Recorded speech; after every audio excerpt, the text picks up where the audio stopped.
জাতীয় নাগরিক পার্টি রাজনৈতিক দল হিসেবে নিবন্ধনের প্রাথমিক পরীক্ষায় উত্তীর্ণ হয়েছে। এনসিপির সঙ্গে 10 আগস্ট পর্যন্ত 16টি নতুন দল প্রাথমিক পরীক্ষায় উত্তীর্ণ হয়েছে বলে জানিয়েছেন নির্বাচন কমিশনের সংশ্লিষ্ট শাখা। ইসির অতিরিক্ত সচিব আলী নেওয়াজ জানান, এনসিপি সহ 16টি নতুন দল নিবন্ধনের প্রাথমিক পরীক্ষায় উত্তীর্ণ হয়েছে। এই 16টি দল মাঠ পর্যায়ের তদন্তের জন্য পাঠানো হবে।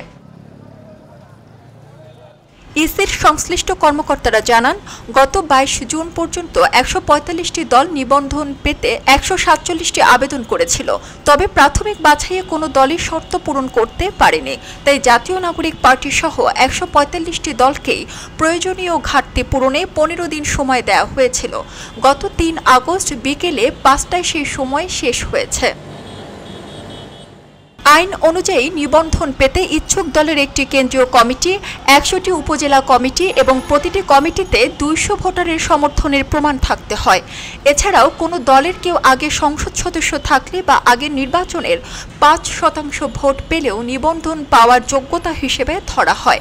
এই প্রধান শর্তগুলো ছাড়াও বেশ কিছু নিয়ম কানুন মেনে আবেদন করতে হবে। প্রাথমিক বাছাইয়ে এসব নিয়ম কানুনগুলোই সাধারণত খেয়াল করা হয়।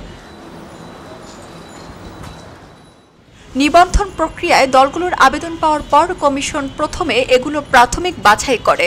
এরপর সেই দলগুলোর তথ্যাবলী সরেজমিন তদন্ত শেষে বাছাই সম্পন্ন করে দাবি আপত্তি চেয়ে বিজ্ঞপ্তি দেয় কমিশন। সেখানে কোনো আপত্তি এলে শুনানি করে তা নিষ্পত্তি করা হয়। আর কোনো আপত্তি না থাকলে সংশ্লিষ্ট দলগুলোকে নিবন্ধন সনদ প্রদান করে ইসি। নিবন্ধন ছাড়া কোনো দল নিজ প্রতীকে ভোটে প্রার্থী দিতে পারে না।